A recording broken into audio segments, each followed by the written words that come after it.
So Speeduino is getting a little bit more complex to deal with this week. I'm finally past the fun part of mechanically modifying the ECU housing and on to the difficult part, the wiring. In order to advance further on this project, I obviously need to make the wiring harness that's going to adapt between the Speeduino connector and the OEM ECU connector. So you see I've got quite a pile of cables there.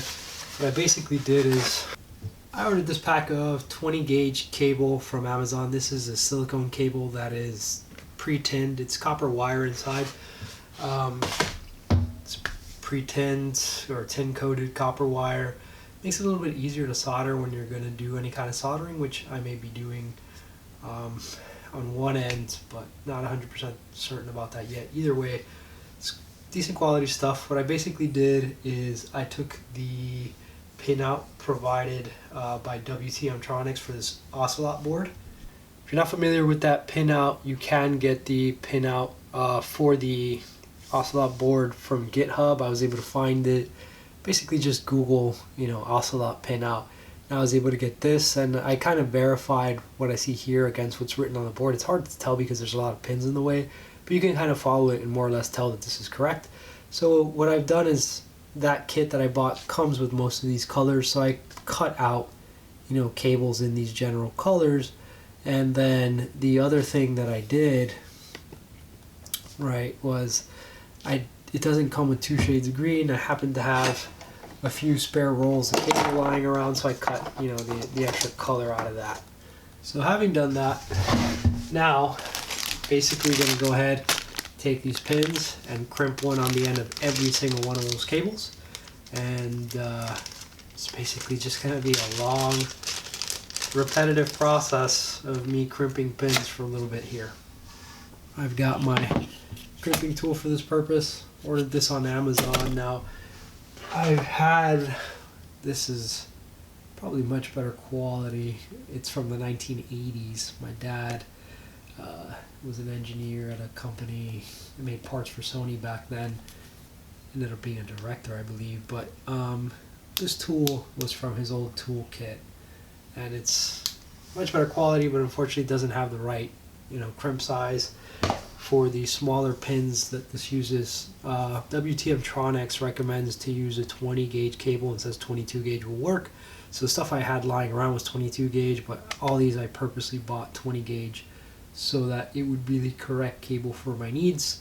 So just to very quickly demonstrate what one of these pinning activities will look like, I kind of just bent this till the pin pops off. And this is the smallest size, so we're gonna go and sit right here. Now, you look at one of these pins up close, right? Your cable should be crimped here, your copper strand, and then this part will clip onto the wire sheath. So this part should sit inside your crimping tool.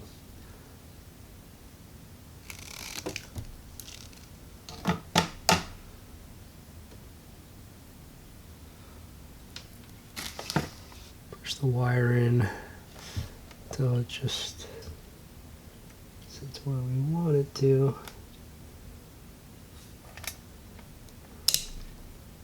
And we crimp. I ended up spending a good amount of time crimping away at wires. As I went along, my skill obviously improved. Like anything else you do with practice, I must have crimped a bunch of cables in my life, but first time crimping these particular pins and this particular crimping tool. So there was a little bit of an adaptation process, but I came up with a technique, and I actually burnt through this stack of cables super fast, believe it or not. So there's 48 of them, but it wasn't really a long process. It was pretty easy to do, and if you're a little bit OCD, it's kind of a self-soothing activity, if you will. So that is done now. I really, before I stick them into the connector, I want to get some of those heat shrink labels and label each one so it's very clearly, kind of spelled out what they go to before I do anything else. But having done that, my end mill arrived, so let's move on to something that I was wanting to do, which is to open up a little bore on the side of this ECU housing over here. The reason I want to open up that bore is so that on the side I can have my fitting truly sit underneath this plate instead of kind of having the plate offset. So let's get that going. Alright, let's see if this guy fits in this. Nice little carbide drill bit. Look at that, so shiny. Love me a nice carbide.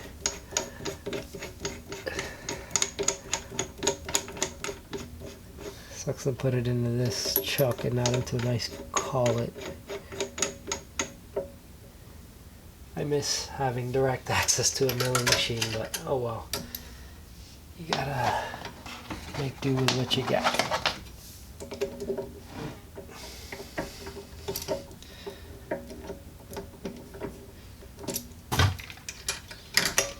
Alright, so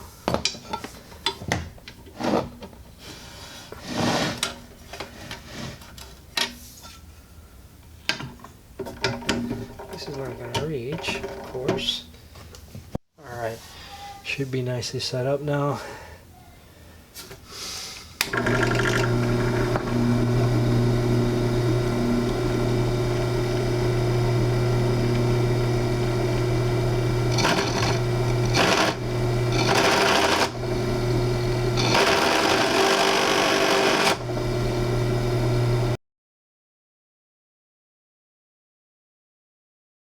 Having made all these cables, now I need to get them into the connector. But first, let's take a look at the connector here. Say this outer pin says GPI. Right? If I look at my diagram on the other side, right, I know which one that is. So I know that I need to be looking at this way. And this connector will interface here. Alright. Yeah. So the pins go in through back here. So I can start by facing in this way, treating it as if I were looking at this. And that will allow me to get all the pins in. In order to pop the pins in, I'm going to need to move this white plastic part in order to unlock this so that it will accept the pins. This is the back of the connector. You'll notice there's this like lever up here.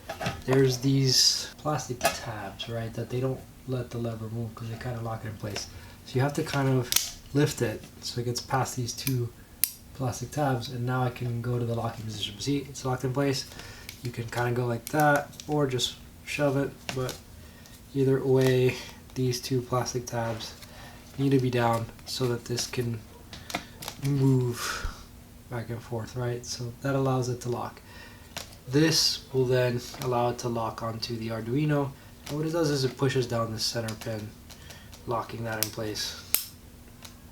Right, and then to unlock it, push here and bring back. Now, let me see about this white thing. Another quick thing to note, right? Your connector should face up this way.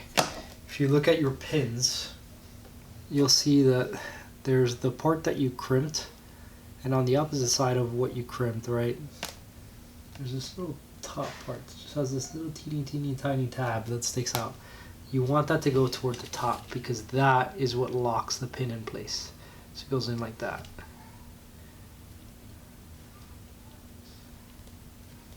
Alright, so let me move this white thing so we can start locking pins in place.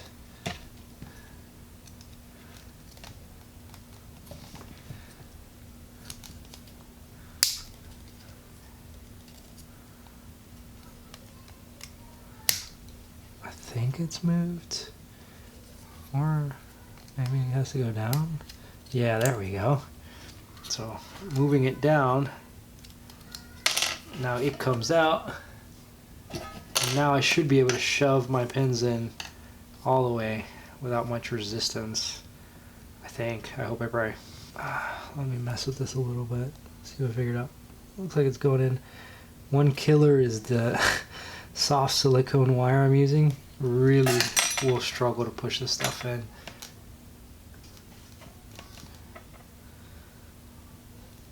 Let's see what I can do about that. Okay, so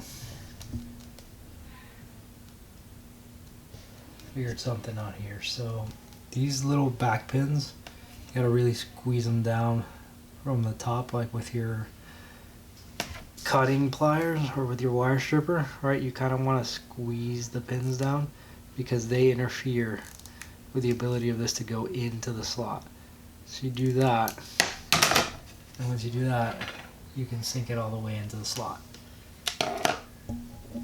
So I've got this de-pinning tool here, and in the off chance that I struggle pushing any of these things in, I'll use this to finish pushing the pins all the way in. But basically, it's just a matter of that. Make sure the stuff is sufficiently flat, and then you can basically go ahead and start popping your pins in. They should go all the way in without too much trouble. If they're shaped correctly, that is.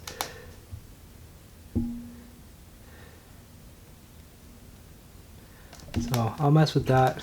Another thing to keep in mind, with that white part out, you can actually see the pins down here, and you can make sure that they're oriented correctly so that they'll pop into the last space. This one turned on me, so that's why it won't go in. So this visibility kind of helps you figure out where your pin is. So knowing that, I may actually then decide to go from the top down so I can work from this side, right, and adjust pins as I need to in order to get them all the way through.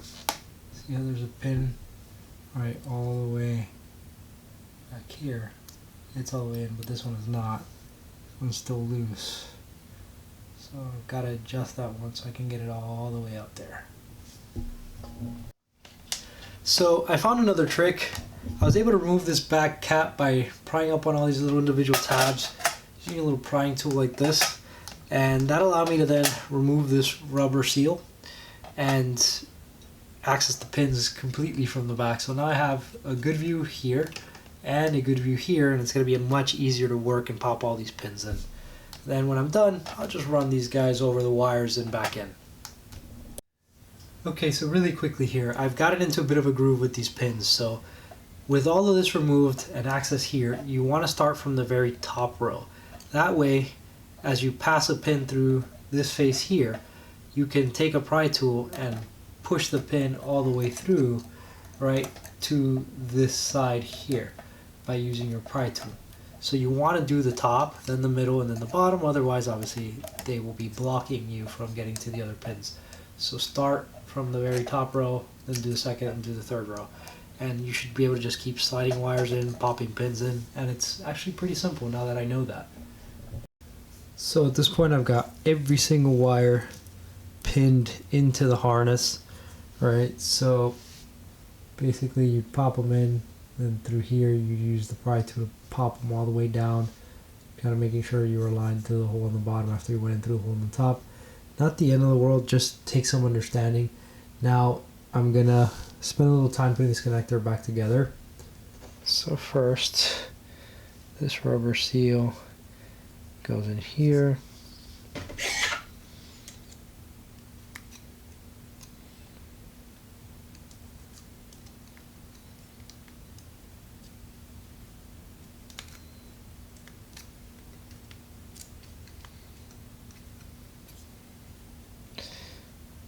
Actually, I think it has to go before the white locking thing.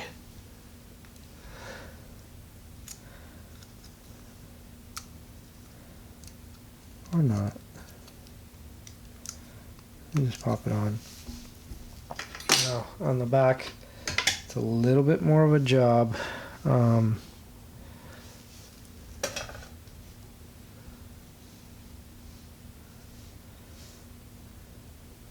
This would be nice because it'll just kind of help sort the cables a little bit. So I'm gonna go one by one and just insert all these cables through.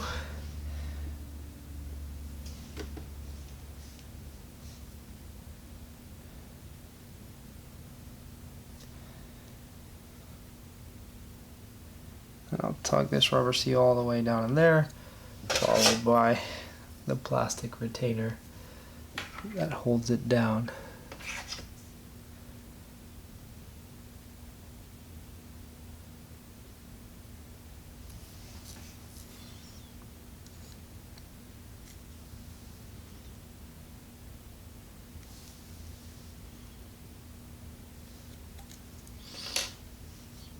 And I just realized something terrible. For some reason I completely forgot about that. I thought it was just a lock. It's annoying because like the pins go through it. How does it lock or unlock anything? Oh well. This is all together. I don't even know that I need this thing, so I'm not gonna worry about it for now. So in the background while I was working on all this wiring stuff, I was having my 3D printer make this plate. Now, I've gone through a few iterations of this. First just a flat one to make sure everything bolted up. Then this one with the brackets to hold my Speeduino. So basically like this just allows the Speeduino to slide in and out and holds it raised up a little bit so it's not really touching on the bottom. So that's going to be the mounting surface that is going to hold my ECU inside the housing. So it's basically coming through the bottom.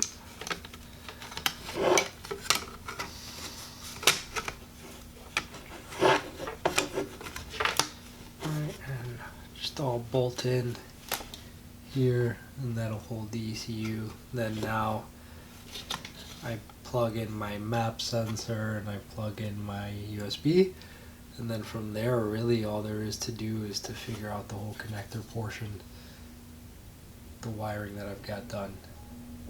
So I finally got this done. However, it did turn out to be a bit of a headache to slide this back cap and the rubber plug that goes inside. Basically it grabs every wire with a certain degree of tension so that it can seal out moisture, so it's not really fun to slide over this amount of cables. I would recommend you leave it in when you're doing your pinning, just based off what I know now. The black plastic part, if you want to take it off, by all means, but the rubber, leave it on, otherwise you're going to have to battle it the entire time. Just push the pins through it. It kind of sucks, deal with it.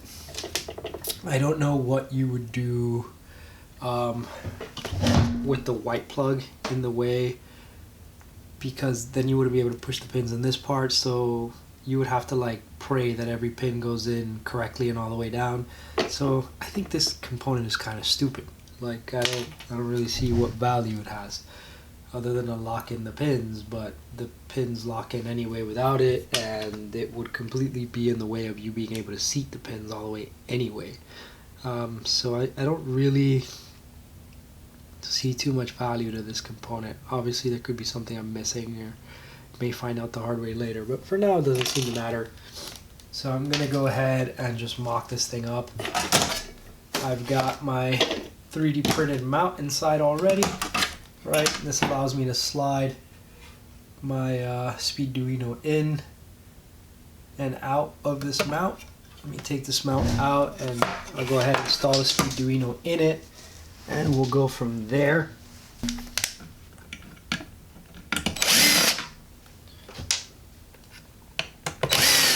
Seem to have lost one of these screws, but that's okay. Holds on plenty firm with just 3. So, because I want to mock all of this up and get close to where I want to be at least,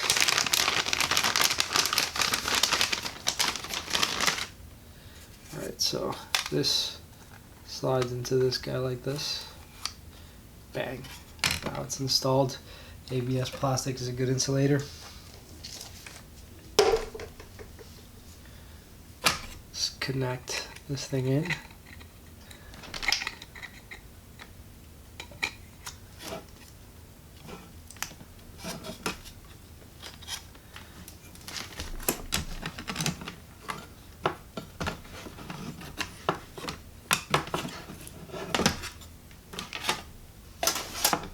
Out of the way.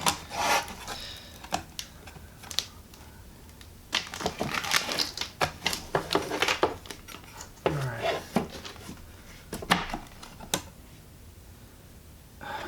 This stupid wire.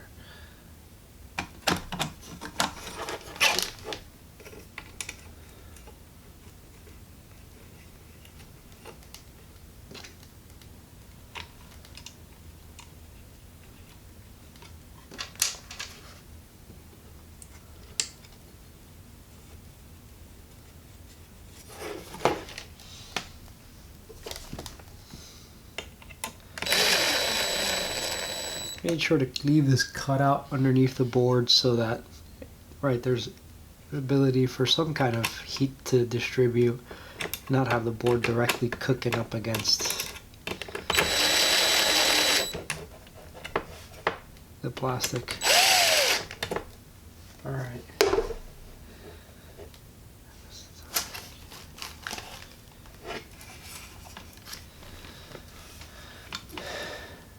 So that's that. And this has to loop back this way and connect into the board.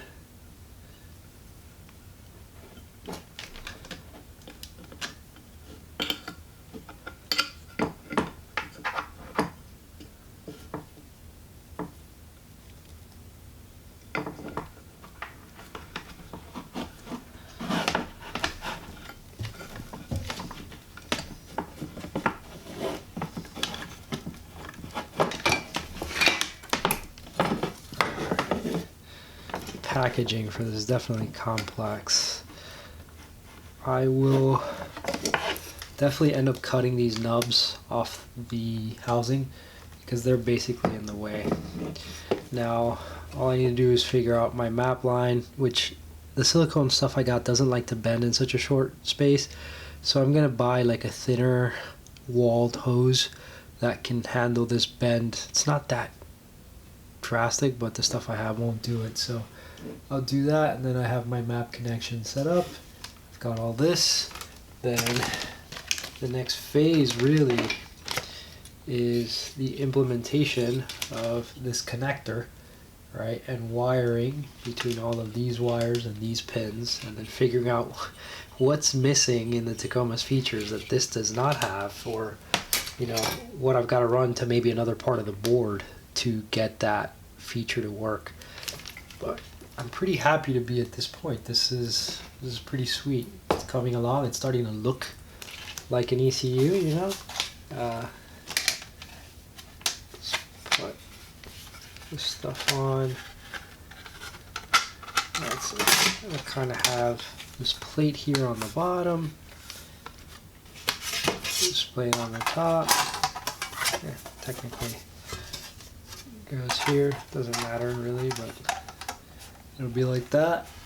I'll have my connector up here, and I'll probably, because this was made for the bigger connector, right, there will be some gaps on either end of the connector, so I'll have to make some little filler pieces, which I can 3D print out. But I'm excited for this. This is incredible progress. We're definitely in a good place. And like, it looks very legit. So that's it for this week. Stay tuned. Next week, we're going to start working on getting the OEM connector integrated into the wiring from the Speeduino. And that's definitely going to be an adventure in and of itself, just based off the Toyota documentation that I have.